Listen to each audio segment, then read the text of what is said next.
Hi, I'm Greg Schaefer. Welcome to the Virtual CISO Moment and a new kind of experimental type episode that I've kind of coined SME shorts or something along those lines. And this came about from a LinkedIn conversation with Cary Johnson. Cary was a guest with us beforehand. He is very much involved in the phishing arena. I'll let him explain his career path and where he's at in just a moment. But this is not the same type of episode that you're used to. The idea is that if someone has something that they feel a specific topic that can help small and mid-sized businesses, then I'll bring them on and we'll talk about it. So it'll probably be a little bit shorter. We'll see how it goes. Cary, thank you so much for joining us today and for really suggesting this experimental idea. I think it's a great idea. But tell us just briefly a little bit about yourself, and then let's start talking about security awareness and third-party audits. Okay, yeah. Well, Cary Johnson, I run Fishbusters Audit and Consulting, and I've been doing phishing simulation training since before there were even simulators out there. Back in those days, 15, 16 plus years ago, I was simply using email marketing tools, which it basically is the same platform that is used today for off-the-shelf simulators. And the service that I've been providing for the last 4 or 5 years to high risk industries, Department of National Defense, military, finance, government, accounting firms, is an auditing package that segregates the security awareness training that they are doing with specific vendor tools from the phishing simulations. So I use the simulations to create real baselines and incremental impact metrics to gauge the effectiveness of the program. So what I do is I'm taking it from compliance to actual effectiveness. And the issue in the security awareness industry, and it's amazing it's been going on this long. I mean, it's an industry that's a couple decades old almost at this point, is they gauge the effectiveness of their own product, which is not best practice in any other area of cybersecurity. So this is something that's really needed to bring security awareness from compliance to effectiveness. We hear the issue all the time: compliance and security awareness is not equal security, and this is one of the main reasons. Yeah, and I know looking at your post, and your post was from a couple of weeks ago, closing the compliance to effectiveness gap and security awareness training requires unbiased third-party audits. Long title, but it's got some good information in it. But I like the idea, you're kind of distilling it down. You start to give like some examples, and I think that always giving examples helps to convey what it is we're talking about. So I'm going to read a few that you had here. Do we let students write their own report cards? I wish I did when I was in high school. Oh, yeah, me too. Do we let employees conduct their own performance reviews? Well, we kind of do in a little bit of a way with some of them, where we have like an employee might provide, well, what do you think that you did here? And then the supervisor will say, well, I'll tell you how you really did. So yeah, it's not the real review there. And do we buy endpoint security software and then conduct endpoint penetration tests with the same vendor? The whole point being is if you have somebody auditing, that's why we have the 3 lines of defense and information security. You have operational IT security, you have risk management, and then you have audit behind it. And this is why, from a virtual CISO world, for example, I'm taking it out a little bit further into my arena. I always tell folks, it's like, I can't audit you. I can prepare you for an audit, but I can't audit you, because they're distinctly 2 different functions. And there's a severe conflict of interest here. So for what I'm hearing from you is that you're saying that in your model, the second line of defense would be the phishing test in and of itself. That's the risk management testing right there, maybe first, second line there. But then we need someone who's not in that second line, someone who's third line, to actually audit, to be able to see how effective this is. Am I on point here, or am I off point? No, that's exactly it. The clients that I work with, they don't necessarily change their vendor tools. They don't necessarily not use their vendor simulators, but they do employ us as a third party to validate the results of and the effectiveness of their actual security awareness programs. So one of the issues when it comes to phishing is that it's very difficult to create a true scientific baseline because of multiple biases, one of which no 2 simulations are equal. So you can't really effectively create longitudinal incremental impact metrics, right? You just simply can't. And we found a way to do that, and we have a methodology for that. So we provide the impact and the insight into their security awareness on a continuous basis. So now they can auto correct their program to drive continuous improvement, something that no vendor is doing in the industry. Did that answer your question? I think you did, and I'm trying to correlate it with a vendor that I'm very much familiar with. I won't state names here, but they're a leader in information security awareness training in the field. But probably that doesn't really matter because most of them kind of work the same. You run a phishing simulation, and then it provides metrics back, and it gives you some sort of measure of like, okay, this is the percentage of riskiness that you have in your environment, and this is how you can solve it. And they provide some sort of training to it. And then it's kind of like wash, rinse, and repeat. But I think that's all predicated on the awareness provider perhaps incorrectly identifying what the initial risk is and how to approach it. So somebody clicks on a phishing email, they have one path that they think can help remediate it, and that's not necessarily the correct path because their methodology for determining that risk in itself may be flawed. Exactly. And there's the conflict of interest because what they're doing is they're using the simulators to gauge the effectiveness of their overall product. So the conflict of interest is inherent right then and there. And so what's occurring is a lot of these simulations are in fact a little bit easier than they should be. Let's put it that way. Another common vendor narrative, and it's all the legacy vendors, they're the same. We don't need to name names, of course, is they like to push the narrative only the report rate matters, which ties in nicely with the fact that their simulations don't match the real level of sophistication of what's going on with the current AI generated phishing attack. So kind of along the same lines, if I tell an organization, well,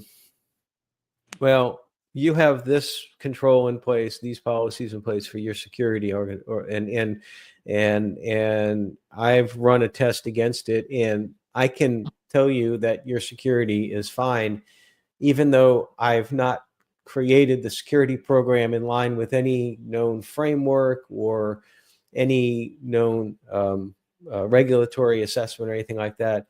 I'm basically auditing against my opinion. And as the auditor auditing against my opinion, I'm more than likely to say, well, you've got a good security program. And in fact, I can take that a step further, that for CISOs and virtual CISOs, and again, I apologize, but I always like to correlate with what I know better, is that a lot of times in the virtual CISO world, we'll get folks that will tell clients what they want to hear, not necessarily what they need to hear, because they're incentivized by wanting to keep the client. If they can show a measured progression towards something good from a red to a yellow to a green, the thought being that, well, the business doesn't really care what's behind that. They just care about that progression between the red to the yellow to the green. And from what you're telling me is that if we're not properly understanding what that initial assessment is, that progression from their tool saying that we went from red to yellow to green is really not telling us too much about the real posture of our security. Exactly. So here's the thing with security awareness tools, right? And the function is there. The reasoning behind it makes sense. It's a compliance initiative. And when they provide you with compliance metrics, that's great. You know, how many completed the training, how many required, what percentage requires completion of the training and whatnot to meet compliance requirements. But when they cross the line into trying to gauge the effectiveness of their own product, that's where it becomes flawed. And when they start using their own metrics, using the phishing simulations, for example, if you read the benchmark and the annual benchmark and baseline reports that come out, and there's a number of them that do it, when you read into it with a critical mind and you ask the question, how are they creating these scientific baselines? They're using the term, but they're not explaining how they're doing it. The fact is, they're not creating true baselines, right? So what they're doing is they're making the implicit assumption that all fish are equal. As the only way that they can make baseline claims and incremental impact improvement metrics from a baseline is if you buy into the assumption that all fish are equal, which we know is not the case. If you're working in a Microsoft environment, your employees are using Microsoft productivity tools, and I send a simulation out that says your supervisor sent you a SharePoint document, well, it's going to have a lot higher click rate than if I sent out a simulation saying your supervisor sent you a Google Docs document. So the assumption that all fish are equal is flawed from the get-go.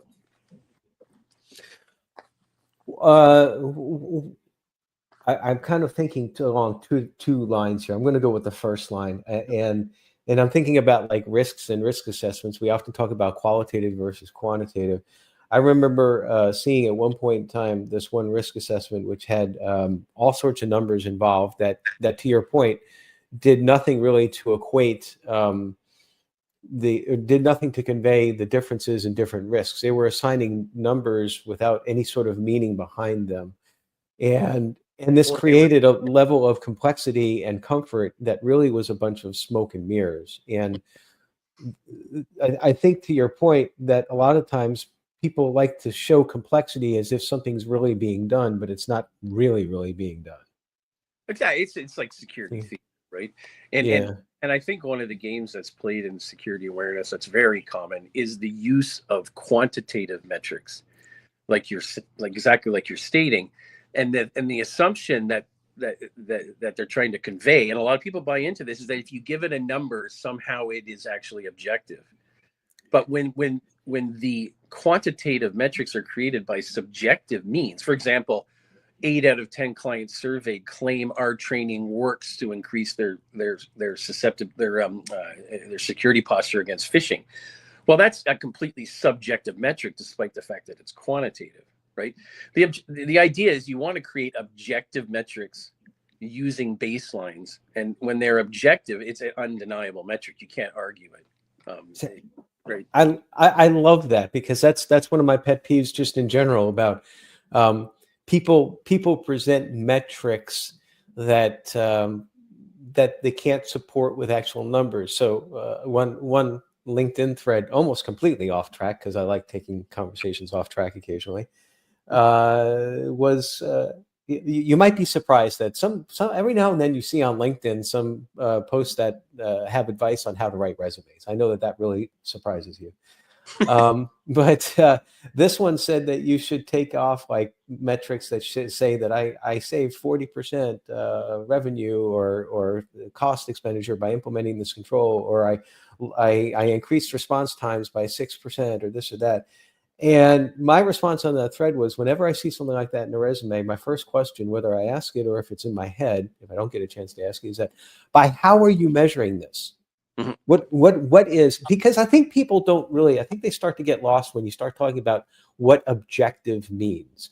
Objective means that you have some measurement behind it. Subjective means, I don't think I have these in reverse.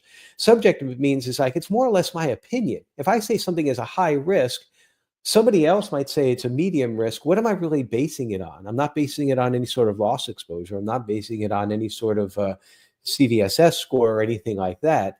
And it's the same thing in phishing. It's like, if people say, well, 8 out of 10 said that this lowered our risk. Well, how are you measuring that? So, exactly. And how does that apply to you? If 8 out of 10 clients say that their phishing susceptibility is or their phishing security posture is improving, how does that apply to you? What if you're the other 20%? And also, it's a snapshot, right? So it's like you're going to tell people once a year that these subjective surveys show that your phishing training is working, or do you want to use objective metrics, which are undeniable, and give incremental impact throughout the year, perhaps every month, every quarter, or however way you want to do it? Now, if the metrics are objective, then it's undeniable. It becomes the one metric that matters. You can throw all kinds of subjective metrics at the clients, and you see it in vendor tools, all kinds of graphs. But if there isn't one metric that matters, that's objective, right, that can corroborate all of the subjective metrics, then it's just security theater in the end. Your last line in your post, I'm going to read it verbatim. If you actually want to improve security posture, not just meet compliance requirements, then this may be for you. In other words, looking further into the objectiveness of measuring phishing exercises. You mentioned before, too, that a lot of the phishing awareness platforms that are out there, they grew from this compliance requirement. Mm-hmm. And a lot of businesses, incorrectly, in my opinion, just want to go by with minimum flair, so to speak, to go back to Office Space. They just want to get by. So they may be in a position of like, well, I don't care about actually learning about my true risk. I just care about some platform that is well known out there, giving me the message that I want to hear. What do you do about that? Well, oddly enough, like honestly, I have this issue all the time. I come across clients, and while nobody will say, and they will not state, I don't care about my security posture. I only care about compliance. No one will say that because they're. No. But I'd say a lot of them are. I don't know what the breakdown is. To me, I'd say it's probably 50-50. And it is dependent on industry as well. Like again, I work with military and defense contractors and government, and they don't buy into just the compliance and security at all. To them, it's very important that their security posture is in fact improving. So with those types of clients, it's probably closer to 80-20 actually care about security posture. Mm-hmm. Other industries, it's 50-50. And I've even seen some CISOs and they're on LinkedIn, who just say, I'm compliance. My focus is compliance. That's it, period. Like the rest of it just doesn't really matter to me. I'm spending all my time trying to meet compliance requirements. And, it's a problem. And, NIST has written research papers about this, about the issue of compliance not equaling security when it comes to security awareness. And ultimately it boils down to this one best practice that is missing: third-party audits to validate the effectiveness of the program, just like all other areas of security. So I think then maybe my question might have been off base for a little bit, because I was starting to go down the path. It's like, well, why should those other folks care? I think the better approach here is that there's going to be some folks that aren't going to care, but there are other folks out there who have bought into the idea that they only have this one measurement of success, if you will, about their phishing awareness program, and this is from whatever their security vendor tells them. But I think the takeaway from this, for those SMBs, really any business actually, that really does care about their security and not just compliance, that they do need to look into third-party audits of their security awareness program and practice. Exactly. And specifically with how it relates to phishing, because that's where the vast majority of breaches start.